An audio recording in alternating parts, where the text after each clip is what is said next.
जय श्री राधे कृष्ण। आज की कथा एक सरल भक्त की कथा है कि किस प्रकार एक सरल भक्त के कारण उसके गुरु को प्रभु प्राप्ति हुई।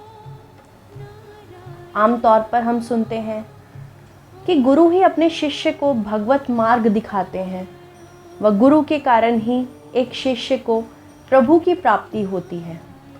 परंतु इस कथा में एक शिष्य द्वारा गुरु को प्रभु की प्राप्ति होती है। कथा कुछ इस प्रकार है। एक समय की बात होती है, एक परिवार में एक बालक जन्म लेता है। वह बालक गुणों से भरपूर होता है, केवल एक ही दुर्गुण होता है कि वह खाता बहुत है। परिवार में जब 5 लोग खाकर भी उठ जाते हैं, वह लगातार तब तक खाता ही रहता है और ज्यों-ज्यों खाता जाए, बीच बीच में कहता जाए, दाने दाने पे लिखा है खाने वाले का नाम। उसके पास बैठा एक व्यक्ति कहे, अरे तुम्हें तो यूं कहना चाहिए, बोरे बोरे पर लिखा है खानहार का नाम, तुम्हारा दाने दाने से क्या होता है। एक व्यक्ति ने कह दिया, बीच में पानी तो पी, बीच में पानी तो पी। उत्तर में वह कहता है, अरे बीच तो आए, इतना खाता था। एक दिन परिवार वाले परेशान होकर उसे कहते हैं, निकल यहाँ से, कोई ज़रूरत नहीं है हमारे घर में रहने की, कुछ काम करता नहीं है, सारा दिन खाता है। उसे निकाल देते हैं। सीताराम सीताराम सीताराम करता करता रास्ते में चलता है। चलते चलते थोड़ी देर बाद सोचता है कि कहाँ जाऊँगा। घूम फिर कर वापस घर आ जाता है। घर वाले पूछते हैं, अरे तुझे तो निकाला था, तू फिर क्यों आ गया। उत्तर में वह कहता है, शायद मुझे निकाल कर पछता रहे होंगे आप, महफिल में इसी ख्याल से लौट आया हूँ मैं आज। परिवारजन कहते हैं, कोई ज़रूरत नहीं है तेरी, निकल यहाँ से, कोई पछतावा नहीं है हमें। चला जाता है बेचारा, सोचता है कि क्या करूँगा। सीताराम सीताराम सीताराम करता करता कुछ ही आगे चलता है कि पास में ही एक आश्रम दिखाई देता है। आश्रम के बाहर एक तंदुरुस्त से सन्यासी बैठे सीताराम सीताराम सीताराम भज रहे होते हैं। वह सोचता है, अरे गुरुजी तो बड़े तंदुरुस्त दिखते हैं। इतने में 2-4 चेले भी अंदर से आते हैं, वो भी गुरुजी जैसे अच्छे तगड़े। वह सोचता है, अरे यहाँ खाने का बड़ा आनंद है, खूब खाते होंगे, खूब खाने को मिलता होगा, तभी तो गुरु भी और जितने शिष्य हैं सबके सब तंदुरुस्त। वह उनके पास जाता है, वह पूछता है, अरे गुरुजी आप कौन हैं। गुरुजी कहते हैं, मैं सेवक हूँ इस मंदिर का। उत्तर में कहता है, अच्छा महंत जी हैं आप, और ये जो अंदर हैं ये कौन है। गुरुजी कहते हैं, ये मेरे चेले हैं। अच्छा गुरुजी क्या करते हैं। कुछ नहीं करते, ये तो केवल भगवान नाम लेते हैं, सारा दिन सीताराम सीताराम भजन करते हैं और कुछ नहीं करते, खाते हैं पीते हैं सो जाते हैं। अब वह सोचने लगा, अरे यहाँ खाने पीने का बड़ा आनंद है, मुझे भी यहीं रहना चाहिए, कुछ करना तो है नहीं, खाना पीना है, सोना है, प्रभु भजन करना है, कर लूँगा। अब खाने के लिए तो वह कुछ भी करने के लिए तैयार था, तो प्रभु भजन में तो उसको कुछ भी नहीं लगा कि प्रभु भजन ही तो करना है, नाम ही तो लेना है, ले लूँगा, खाने को पूरा मिलेगा। पूछने लगा कि गुरुजी हमें चेला बना लो। गुरुजी ने कहा, बन जाओ। कंठी माला धारण की, तिलक लगाया और चेले बन गए। पूछता है कि गुरुजी ये बताइए कि यहाँ कितनी पंगत लगती है। गुरुजी ने कहा, 5 पंगत लगती है। तो आगे से वह कहता है, अगर गुरुजी बुरा न माने तो मैं 5 पंगत में खाना खा सकता हूँ। गुरुजी कहने लगे, इतना खाते हो? उत्तर में वह कहता है, अरे गुरुजी, सब आप ही की कृपा है, इतना ही खाता हूँ। अब खाए पिए मौज करे, प्रभु नाम ले। एक दिन ऐसा आया, सवेरा हुआ, उठते ही चारों तरफ देखा, ना कोई चूल्हा न चौका, कुछ भी नहीं। रसोई घर के 4-5 चक्कर लगाए, कुछ नहीं पक रहा था आज तो रसोई में। अब ये तो खाने के लिए जीता था। परेशान गया गुरुजी के पास, क्या बात है गुरुजी, आज कुछ भी नहीं मिलेगा खाने को? गुरुजी ने कहा, अरे चेले, मैं तो बताना ही भूल गया कि आज एकादशी है और वैष्णवों को तो एकादशी व्रत अवश्य करना चाहिए, अन्न नहीं करना चाहिए, दोष के भागी होते हैं। अब सारा दिन खाने वाला बेचारा सोच में पड़ गया कि मैं कैसे रहूँगा। गुरुजी ने कहा, मेरे चेले बने हो, वैष्णव हो, व्रत तो अवश्य करना होगा। कहने लगा, गुरुजी, चेले तो और भी होंगे। गुरुजी ने कहा, हाँ, तो व्रत उन्हीं से करवा लो। गुरुजी कहने लगे, इतने भूखे हो तुम, उन्हीं से व्रत करवा लो, तुम व्रत नहीं करोगे? अरे गुरुजी, सब आप ही की माया, अगर आज एकादशी का व्रत कर लिया तो द्वादशी ना देख पाऊंगा। गुरुजी ने सोचा, भाई यह तो बहुत ही भूखा है, इसका कुछ नहीं हो सकता। उसने कहा, ठीक है, एक निवारण है, रसोइया से सामान लो और जंगल में जब लकड़ियां लेने जाओगे वहीं भोजन पकाना और पाना। एक काम करना कि भोजन पकाने के पश्चात प्रभु को अवश्य बुलाना, उनका भोग अर्पण अवश्य करना। उसने सोचा, चलो ये भी ठीक है, आज से पहले कभी भोजन तो नहीं बनाया था। तो कहने लगा, गुरुजी, भोजन बनाना तो नहीं आता, परंतु मरता क्या नहीं करता, बनाऊंगा भोजन भी। अब यहाँ तो आप कुछ देंगे नहीं, रसोई घर बंद है, पकाऊंगा किसी भी प्रकार। अब रसोइया से आटा, गुड़, दाल लेकर अपना चल दिया। वन में जाकर चूल्हा बनाया, लकड़ियां जलाई, वह खाना पकाने लगा। बहुत देर बाद खाना बना, क्योंकि पहली बार बनाया था। इधर से भूख लग रही है और याद आता है कि गुरुजी ने कहा था कि भगवान का भोग अवश्य लगाना है। अब आता कुछ था नहीं, ना कोई मंत्र, ना पूजन, कैसे प्रभु को बुलाऊं? तो सोचा कि क्यों ना छोटा सा भजन की तरह गायकी की जाए और प्रभु को बुलाया जाए। गाने लगा, राजा राम आइए, प्रभु राम आइए, मेरे भोजन का भोग लगाइए।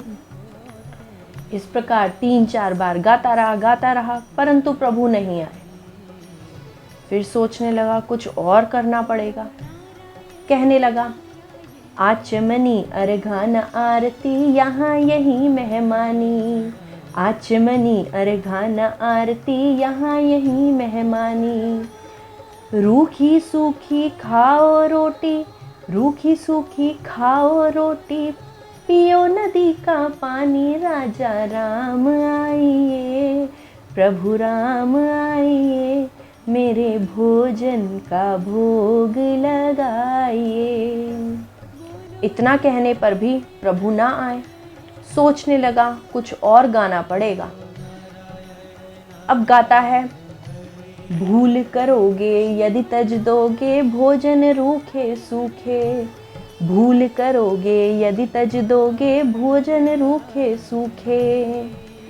एकादशी आज मंदिर में, एकादशी आज मंदिर में, बैठे रहोगे भूखे, राजा राम आइए, प्रभु राम आइए, मेरे भोजन का भोग लगाइए। ज्यों ही वह कहता है कि भूखे रह जाओगे, अगर मंदिर में चले गए वहाँ तो हमें भी कुछ ना मिला, आप किस प्रकार पाओगे? कहीं इसी भ्रम में हो कि मंदिर में तो बहुत ठाट बाट है, वहाँ बहुत अच्छा खाना मिलता है, यहाँ रूखा सूखा है, तो भूल कर जाओगे। वहाँ तो आज एकादशी है, वहाँ कुछ भी ना मिलेगा। ज्यों ही उस भक्त ने यह कहा, प्रभु इस बात पर, उसकी सरलता पर रीझ गए और तुरंत आ गए। प्रभु अकेले नहीं आए, जानकी मैया को साथ लेकर आए। अब ज्यों ही उसने प्रभु को देखा, चरणों में साष्टांग प्रणाम किया, वह देखा कि भगवान अकेले नहीं आए हैं। कभी रोटियों की तरफ देखे, कभी जानकी मैया की तरफ, कभी प्रभु की तरफ, कभी रोटियों की तरफ, कभी उन दोनों की तरफ। प्रभु कहने लगे, क्या हुआ? उत्तर में वह कहता है, बस होता क्या होगा, वो तो जो होगा देखा जाएगा। प्रभु ने कहा, कुछ तो होगा ही, बताइए तो सही।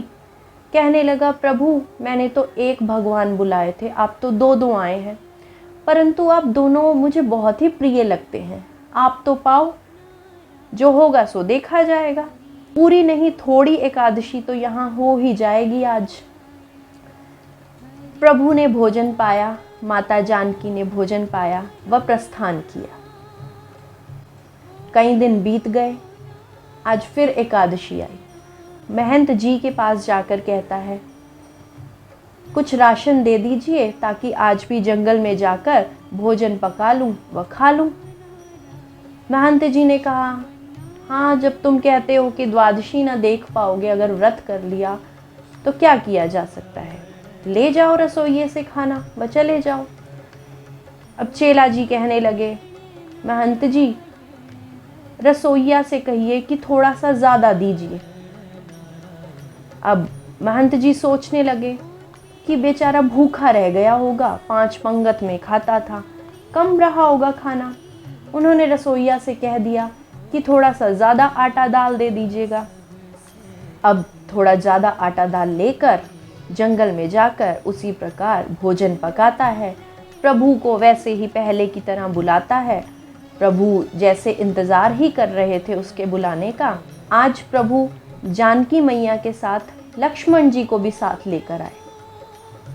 अब ज्यों ही इसने देखा 3 लोग, बहुत गुस्से में आ गया कि पहले तो 2 आए और आज 3 आ गए हैं। करता भी क्या, प्रभु को दंडवत प्रणाम किया।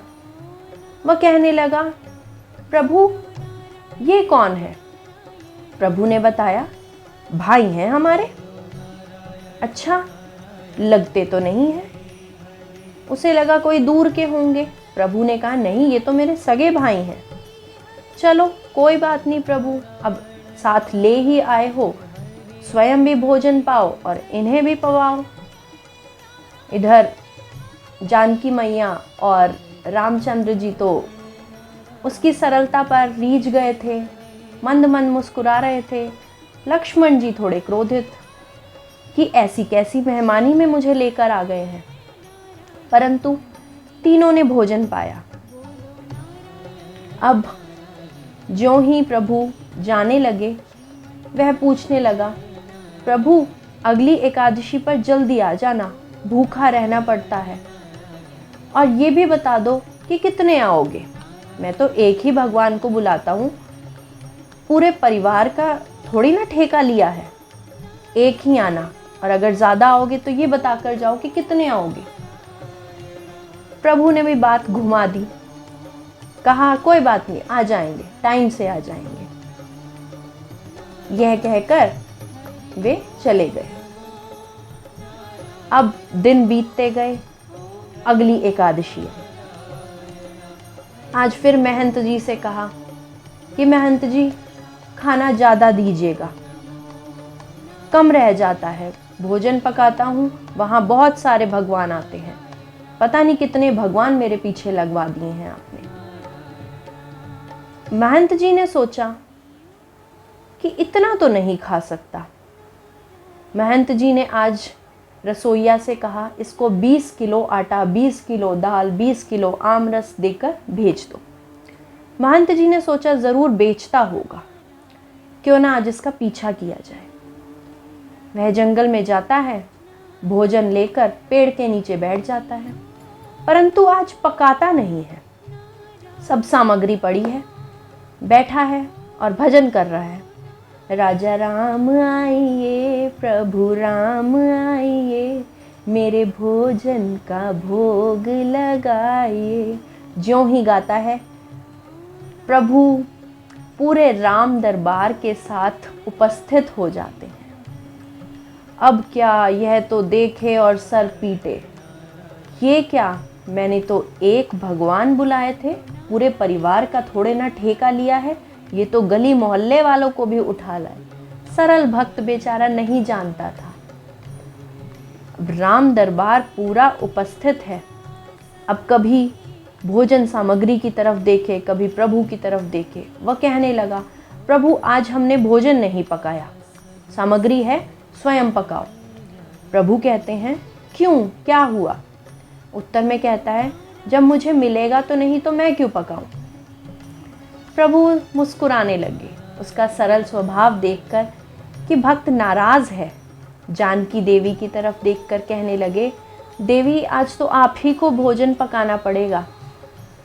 अब इधर वह लगातार एकटक कभी भोजन सामग्री को देखे, कभी प्रभु की तरफ देखे, और पीछे खड़े हनुमान जी भी दिखाई दिए। वह कहने लगा, नर नारन की कौन कहे, एक वानर भी संग लाए। नर नारी की कौन कहे, एक वानर भी संग लाए। इस प्रकार कहा, वह आंखें बंद करके पेड़ के नीचे बैठ गए। अब सीता मैया राम जी के कहने अनुसार भोजन पकाना आरंभ करती हैं। भरत जी लकड़ियां इकट्ठी करके लाए।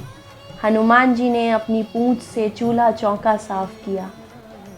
सीता मैया संग मिलकर सब लोग भोजन पकाने लगते हैं। अब सोचो, जिस रसोई में जानकी मैया स्वयं भोजन बनाए, वहाँ तो दूर दूर से मोक्ष प्राप्त किए हुए संत सेवक भी आने लगे। देखते देखते बहुत भीड़ हो गई वहाँ। प्रभु ने कहा, अरे आंखें क्यों बंद करे बैठे हो, देखो तो सही। वह कहने लगा, जब मुझे मिलेगा नहीं तो देखूं क्या। ज्यों ही यह कहने के लिए उसने आंखें खोली, क्या देखता है, जत्थे के जत्थे लोग वहां बैठे हैं। अब और क्रोधित हो गया, शायद कुछ मिल जाता, अब तो वह भी नहीं मिलेगा, और रोने लग गया। इतने में गुरुजी भी यह सारा दृष्टांत एक पेड़ के पीछे छिपे देख रहे थे, परंतु उन्हें कुछ भी ना दिख रहा था। उन्हें केवल यह दिख रहा था कि वह शिष्य पेड़ के नीचे बैठा रो रहा है और एक कोने में सामग्री पड़ी है। गुरुजी शिष्य के पास आकर पूछते हैं, क्या हुआ, रो क्यों रहे हो, भोजन क्यों नहीं पका रहे हो? चरणों में गिर गया, गुरुजी इतने सारे भगवान मेरे पीछे लगवा दिए हैं, मैंने एक भगवान को बुलाया था, ये तो हर एकादशी पर बढ़ते ही जा रहे हैं। गुरुजी कहने लगे, कौन से भगवान, मुझे तो कोई नहीं दिखता। वह चेला कहने लगा, ये हैं तो सब, प्रभु राम, जानकी मैया, लक्ष्मण जी, भरत, शत्रुघ्न, हनुमान जी, ऋषिगण, इतने लोग तो हैं, आप कैसे कह रहे हैं कि कोई नहीं है? गुरुजी समझ गए कि सरल भोला भक्त है। वह कहने लगे कि अपने प्रभु से कहो कि मुझे भी दिखाई दे। चेले ने श्री राम से कहा कि प्रभु मेरे गुरु को भी दिखो, ये मान नहीं रहे हैं कि आप यहाँ हैं। प्रभु ने कहा कि नहीं, मैं नहीं दिखूंगा। गुरुजी ने अपने चेले से कहा, प्रभु से पूछो कि मुझे क्यों नहीं दिखेंगे। चेले ने कहा, प्रभु मेरे गुरुजी हैं, मुझसे ज़्यादा योग्य हैं, आप इन्हें क्यों नहीं दिखेंगे? प्रभु श्री राम कहते हैं कि तुम्हारे गुरु अवश्य हैं, परंतु सरल नहीं है। हम तो सरल भक्तों पर ही रीझते हैं। ज्यों ही चेले ने अपने गुरुजी को यह बात कही, गुरुजी की आंखों से अश्रुधारा बहने लगी। ज्यों ही गुरुजी की आंखों से आंसू बहने लगे, प्रभु ने उन्हें दर्शन दिए, क्योंकि अश्रुधार बहने से गुरुजी भी सरल स्वभाव के हो गए। तो इस प्रकार एक शिष्य के सरल स्वभाव के कारण गुरुजी ने प्रभु प्राप्ति की। प्रभु भक्ति के लिए सरल बनिए। सरल का एक और अर्थ है सा से सीता मैया, र से राम जी, ल से लक्ष्मण जी। और जब मनुष्य सरल होता है तो ये तीनों के तीनों उस मनुष्य के हृदय में विराजमान होते हैं।